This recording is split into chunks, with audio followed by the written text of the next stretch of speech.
दुनिया के उसे एक जीनियस के रूप में जानने से पहले एक यंग मैन था जिसे रोइंग, पार्टीज और दोस्तों के साथ जोर से हंसना पसंद था। उसका नाम स्टीफन हॉकिंग था। वो कोई चाइल्ड प्रोडिजी नहीं था। वो स्कूल का बेस्ट स्टूडेंट भी नहीं था। दरअसल उसके क्लासमेट्स उसे आइंस्टाइन कहकर बुलाते थे, ब्रिलियंट होने की वजह से नहीं बल्कि आयरनी में। स्टीफन क्यूरियस था, हाँ, लेकिन कैजुअल भी। लाइफ खुली हुई लगती थी, अनलिमिटेड। तभी लाइफ ने कुछ क्रूअल किया। 21 साल की उम्र में कैम्ब्रिज में पढ़ते समय स्टीफन लड़खड़ाने लगा। उसकी स्पीच स्लर होने लगी, उसका बैलेंस बिगड़ने लगा। डॉक्टर्स ने उसे एक डायग्नोसिस दिया जो डेथ सेंटेंस जैसा लग रहा था, ALS, a motor neuron disease. उन्होंने कहा कि उसके पास जीने के लिए सिर्फ 2 इयर्स हैं। 2 इयर्स एक ऐसे यंग मैन के लिए जिसका माइंड अभी अभी यूनिवर्स के सबसे बड़े क्वेश्चंस पूछना शुरू कर रहा था। कुछ समय के लिए स्टीफन अंदर से टूट गया। उसने काम करना बंद कर दिया। उसने बिलीव करना बंद कर दिया। जब फ्यूचर ही ना हो तो उसके बारे में क्यों सोचा जाए। लेकिन फिर कुछ बदल गया। उसे प्यार हो गया और प्यार के साथ फेट के खिलाफ एक क्वाइट रिबेलियन आया। स्टीफन ने तय किया कि अगर उसका बॉडी फेल कर भी रहा है तो उसका माइंड कभी सरेंडर नहीं करेगा। जैसे जैसे उसकी मसल्स वीक होती गईं, उसकी थिंकिंग और स्ट्रॉन्ग होती गई।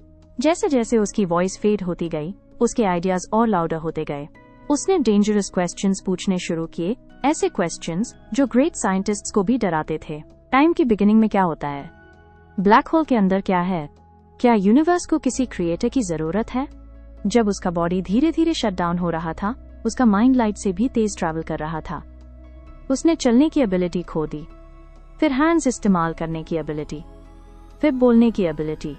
आखिरकार वह अपनी चीक की सिर्फ कुछ मसल्स ही मूव कर सकता था।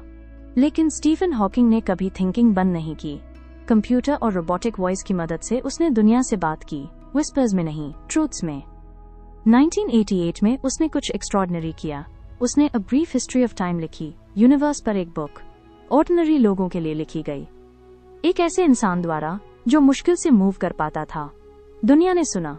बुक ने मिलियंस ऑफ कॉपीज बेची, इसलिए नहीं कि वो इजी थी, बल्कि इसलिए कि उसने लोगों को सबसे ब्यूटीफुल तरीके से छोटा महसूस कराया। स्टीफन हॉकिंग सिर्फ साइंटिस्ट नहीं बना, वो एक सिंबल बन गया। इस बात की याद दिलाने वाला सिंबल कि इंटेलिजेंस स्ट्रेंथ से नहीं मापी जाती और लाइफ कंफर्ट से नहीं मापी जाती। डॉक्टर्स ने उसे 2 इयर्स दिए थे। वो डायग्नोसिस के बाद 50 इयर्स से भी ज्यादा जिया। उसने दुनिया ट्रैवल की, जेनरेशंस ऑफ स्टूडेंट्स को पढ़ाया, हंसा, जोक्स किए, टीवी शोज पर दिखाई दिया। उसने गॉड, टाइम और खुद यूनिवर्स को चैलेंज किया। और इस सब के बीच उसने एक अनफॉरगेटेबल ट्रूथ साबित किया। डिसेबिलिटी डेस्टिनी को डिफाइन नहीं करती, लिमिट्स बॉडी से ज्यादा माइंड में होती हैं।